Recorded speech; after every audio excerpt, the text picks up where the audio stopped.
It started on a quiet afternoon, sunlight spilling through the blinds of her office.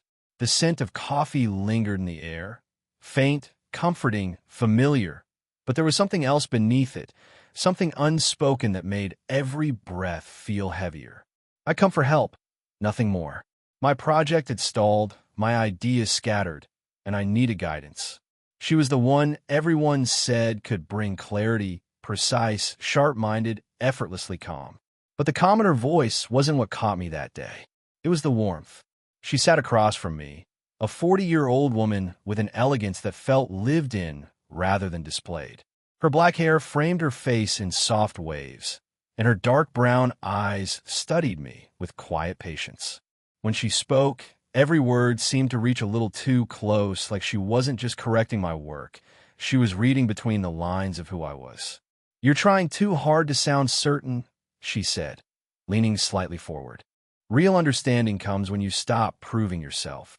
I looked up, and for a second, our eyes met in the stillness between words. The air shifted, warmer, slower. I noticed how a strand of her hair brushed her cheek, how she didn't tuck it away, as if even the smallest imperfections were allowed here. "I'm just not used to being wrong," I said quietly. She smiled, a small, knowing curve. "Then that's the first thing I'll teach you." Her tone was teasing, but there was something deeper beneath it, a tenderness I couldn't name. When she stood and walked around the desk, her presence filled the room differently. The soft click of her heels against the floor made my pulse quicken. She stopped beside me, close enough that I could feel the faint brush of her sleeve against my shoulder. "Let's look at this together," she murmured, leaning slightly over me. The warmth of her breath ghosted near my ear as her hand reached for the same page I was holding. Our fingers brushed, light, accidental, but enough to pull my focus away from every word on the paper. For a moment, I forgot what we were working on. All I could hear was the rhythm of her breathing, calm and steady, and the distant sound of students passing in the hallway outside. "This part," she said softly, her fingertip tracing a line of text. "It's too guarded. You're hiding behind it." I turned my head slightly. She was closer than I expected, her eyes meeting mine with that same careful intensity. "Maybe I'm just afraid of saying too much," I replied. Her lips curved into something halfway between a smile and a sigh. "Then maybe that's your real lesson." And just like that, something shifted, quiet but undeniable. It wasn't about writing anymore. It was about her voice, the nearness, the quiet challenge that lingered in her words. That was the first lesson, the one that changed everything. The next time I saw her, the light in her office was different, softer, filtered through the pale curtains she'd drawn halfway. It felt like the world outside had slowed down, waiting. She sat by the window, reading something, glasses perched lightly on her nose. For a moment, she looked so lost in thought that I almost turned back. But she looked up before I could. "You came back," she said, her tone neither surprised nor casual, just calm, as if she already knew I would. I wasn't sure if I should. Her lips lifted slightly. "And yet you're here." That was how it always went with her. Every sentence carried two meanings. The one she said aloud, and the one she let hang in the silence after. I took a seat across from her again. The air between us carried that same quiet warmth, but this time it felt heavier, like the room itself had become aware of us. She leaned forward to slide a folder toward me, her fingers brushing mine for a second that lasted longer than it should have. "This," she said softly, tapping the paper, "is what you got right. You're finally starting to sound honest." Honest. The word lingered between us like a challenge. "Honest enough?" I asked. Her eyes flickered to mine, steady and unreadable. "Honesty isn't a skill," she murmured. "It's a risk." I didn't know if she was talking about the work anymore. Maybe neither of us did. Her hand rested lightly against the desk, and for a moment, I caught myself watching the way light touched her skin, the faint lines around her wrist, the silver glint of her bracelet. She noticed, and instead of pulling away, she let the silence stretch. When she finally spoke, her voice had changed, quieter, lower. "We shouldn't blur things," she said, eyes still on the paper. "It's easier to keep the world simple that way." But the world isn't simple. I said before I could stop myself. That made her look up, and there it was, the hesitation, the flicker of something vulnerable behind the calm exterior. "No," she said softly, "it isn't." The words came out almost like an admission. She set her pen down, sat back in her chair, and for the first time, she looked tired. Not in a physical way, but in the way someone does when they've been holding something back for too long. "You should go," she said after a long pause. "We've done enough for today." But when I stood, she didn't move. Her gaze followed me until I reached the door. "Don't think too much about what I said," she added, almost under her breath. "Some lessons aren't meant to be repeated."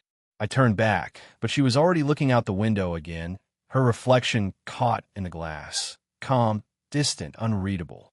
That was when I realized she wasn't drawing the line for both of us.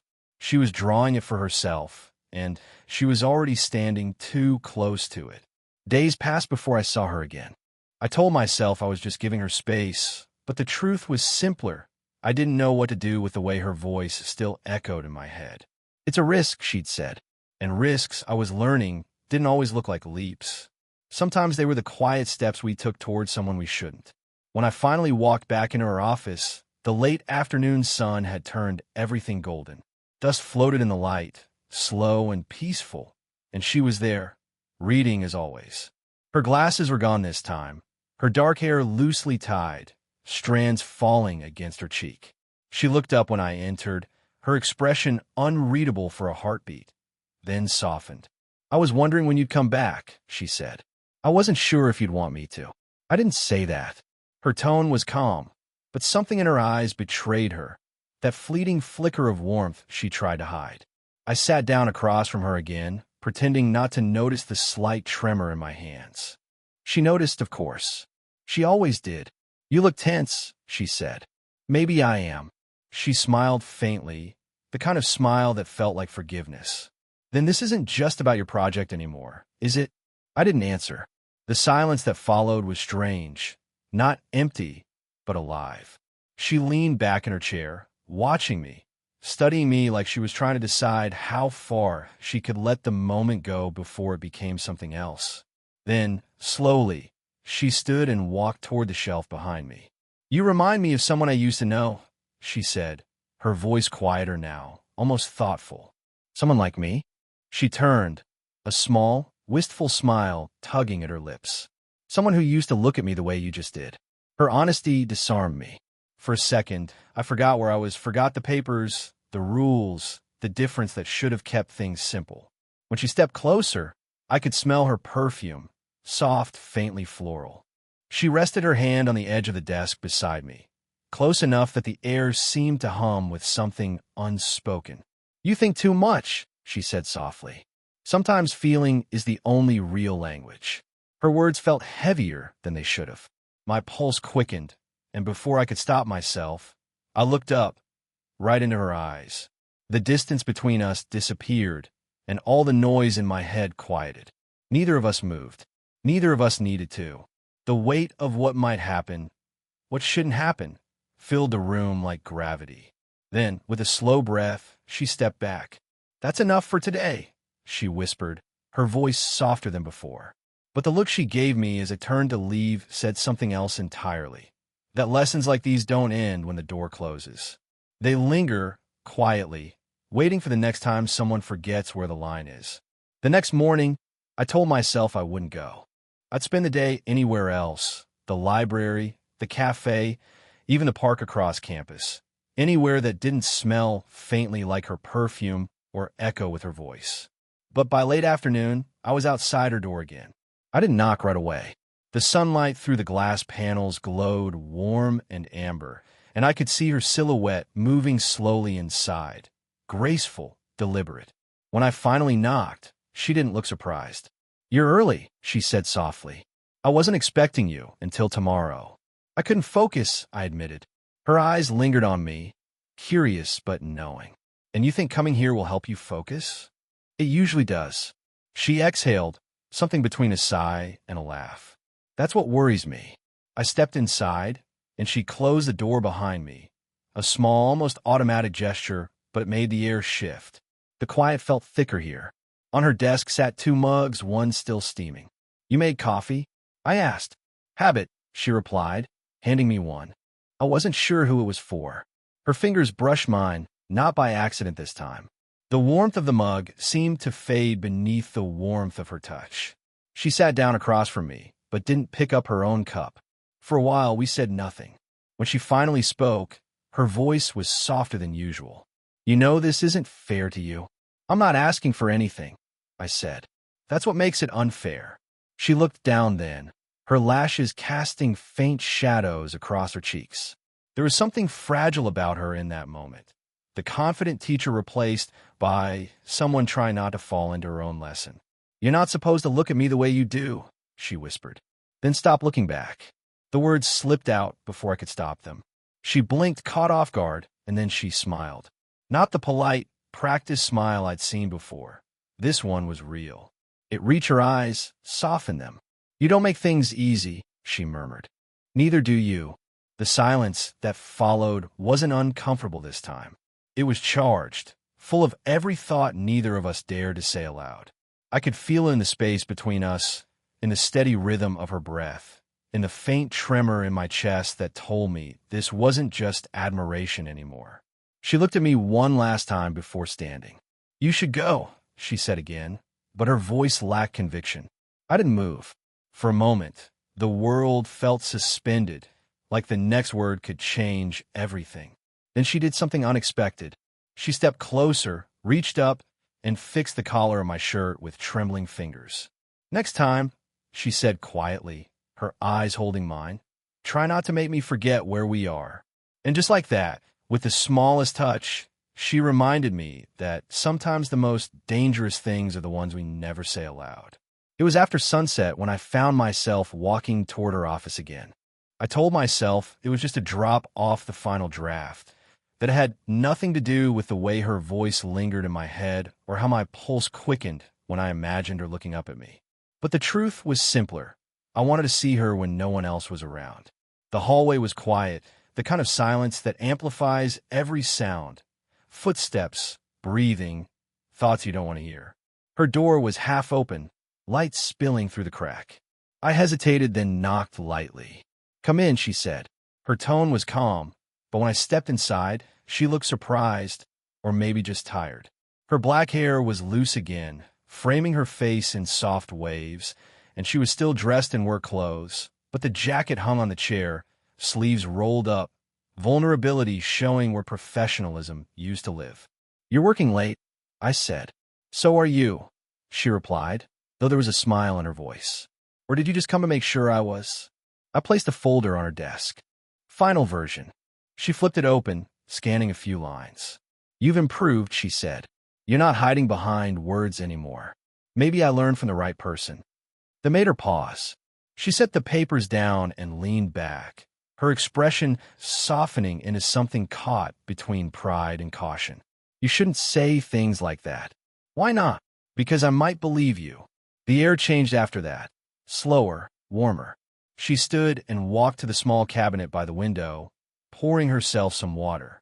The light caught her wrist, the curve of her neck, and for a second I forgot how to speak. When she turned, her gaze held mine, searching, steady. "You make it difficult to keep things simple," she said quietly. "Maybe they were never simple," I replied. She walked closer, setting her glass down beside my folder. For a moment, we just stood there, two people pretending not to be on the edge of something they both understood too well. "You know what happens if we're not careful," she whispered. I nodded. "We start to feel what we're not supposed to." She didn't deny it. Instead, she looked at me with that same patient intensity that had drawn me in from the start. Her hand lifted slightly, hesitated midair, then fell back to her side. "I can't teach you this," she said. "Maybe I already learned it." Her breath caught, barely audible but enough.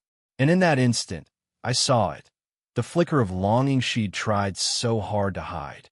The kind that doesn't belong in a classroom or between pages, but in the quiet space between two people who know better and still lean closer anyway. The clock on the wall ticked softly, a reminder that time was still moving even if neither of us wanted it to.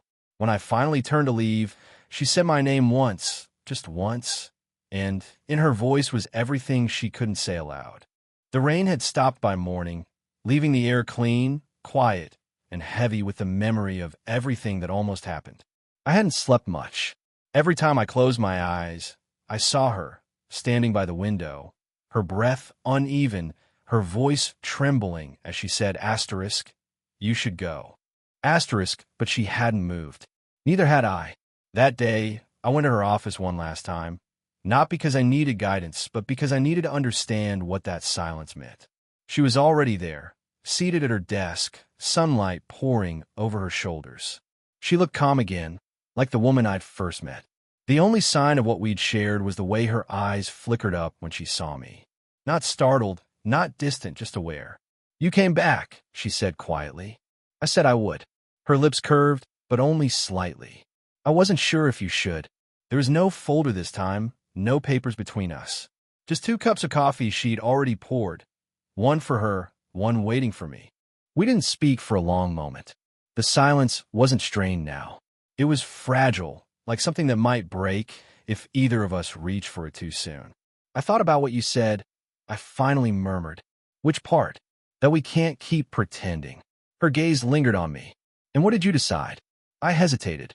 That pretending was never the problem. She looked down at her coffee, fingers tracing the rim of the cup. "Then what is?" The waiting that made her still.